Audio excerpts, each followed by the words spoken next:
Hello, welcome back to the channel, Flesh to the Father. Today's video, I just want to touch on the Manchester airport incident and explain how it basically sums up the state of Britain that we are in today. So basically, we saw this video of a police officer kicking this young Asian, most likely a Muslim man, in the head. And when you initially see it, it is pretty shocking. And as a single incident, it is bad. However, as in life, there's always more context to the situation. And it later came out that these young men had assaulted some police officers. We don't know how it all kicked off as yet, or I don't know as yet, but I understand that these three officers ended in hospital. One woman, female police officer, ended up in hospital with a broken nose. So clearly, when this police officer acted, he was acting after knowing of these initial details. So when I hear of these other details, that they've been starting some stuff and that they've already assaulted police officers, as I say, three in hospital, one woman, I think even in the video it shows her, she's clearly disorientated. So I'm assuming she may have been the one who ended up with a broken nose. So it makes it a lot more understandable. If you're armed police and you get called to a situation where your fellow colleagues and officers, or female officers, had a nose broken, been attacked, you're going to come in all guns blazing, especially if you're at an airport. And obviously with the terrorist threats, you're not going to muck about if you're dealing with people causing trouble. Especially, you don't know what's going on. They could be terrorists, they're attacking police officers, you've just got to deal with the threat. And especially if they're laying on the floor and they're resisting arrest, they're not complying, then you have to neutralize them. You don't know, they could have suicide vests, they could be trying to take their guns, anything could happen. You have to neutralize the threat. And this is not just my opinion, but I've looked into other videos and expert police officers have said pretty much the same thing, that you deal with the threat. And I've also seen some other videos of people giving their opinions, and it made me laugh that basically this incident sums up the state of the UK and all the events that's happened since. In that the Muslims start some trouble, or criminals start some trouble, and then the naive women who are there because of diversity, equity, inclusion, they try and resolve the problem, get beat up by the criminals or the Muslims. Real men come along, bosh, sort the problem out, done. And then the Muslims or the criminals play the victim. And then the naive liberals and women go, oh, they see a small part, and then they fall for the Muslims playing the victim. So the cry bully syndrome, as I always call with certain Muslims, they start stuff. When they get attacked back, they play the victim. And then from there, the women get emotionally manipulated. Oh, it's terrible. What happened to them? They're just poor, innocent Muslims.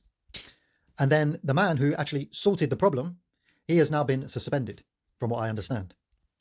And all this does, it emboldens evil. It emboldens the criminals. It emboldens the extreme Muslims, because their tactics is about power and control.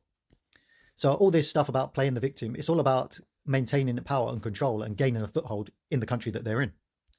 And it's the same trick that Muslims have played throughout history. And wherever they go, India, whether Israel, Palestine, whether it's even in Buddhist countries, the Buddhists have problems with the Muslims. So if you're having problems with Buddhists, you know that you're not right there in the head. And if you can't get along with the Buddhists, there's something wrong with your ideology. And even the Buddhists said, wherever they go, they have the same tactics of starting stuff, trying to take over, and then anybody who fights back, they play the victim, and they use politics to gain power and control. And I did see a video from a female in the UK who's sort of on our side as such, but she was saying, oh, well, it's terrible because the mother was there and she had to see all this. And this is the problem, is that women are overly emotional rather than having better understanding. Because two things you need to understand in this country, and these Muslim men need to know, in the UK, there's two things you do not do. Number one is you never attack a police officer. Number two, you never put your hand on women. Now, I don't know what they do in Muslim cultures. Maybe it's acceptable to beat up women, but in the UK, you never put your hands on a woman. That is the tradition and the generally accepted rule, despite some of these extremist red pillars trying to change the rule. That's the generally accepted rule in this country.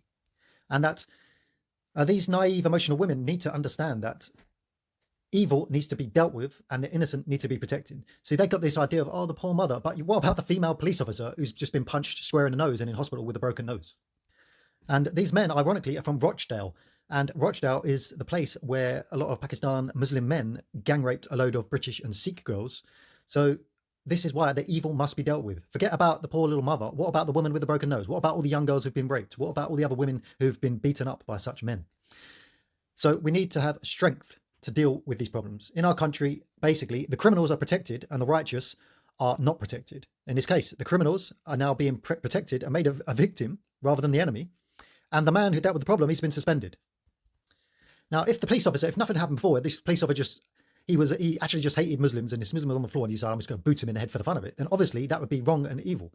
But we have to take time to look into these situations. My advice is, whenever something happens, give a day to get all the news and then look at the full context. If it turned out that yes, this guy just kicked him in the head for the fun of it, then obviously I would condemn it. But when I look at the bigger picture and everything that's happened, I would say, well, it's somewhat understandable. And whilst it looks bad, when you're dealing with evil, sometimes you have to use a certain amount of force. That's the way it is in this world. And the innocent and the righteous must be protected. And the criminals should live in fear, not the righteous. In our times today, in the Western world especially, the righteous live in fear while the criminals just get away with anything. They can commit the harshest of crimes, like stab someone and get out of prison within 3 months. In some cases, they'll claim stupid excuses such as, oh, I didn't understand the language or the culture, and they'll just be let off for raping or stabbing someone. It's absolutely ridiculous, and things need to change. Okay, so that is my take on the Manchester incident and the state of the UK. Usual stuff. Like the video if you like the content. Comment below if you have any comments. Subscribe for more, and God bless everyone. Goodbye.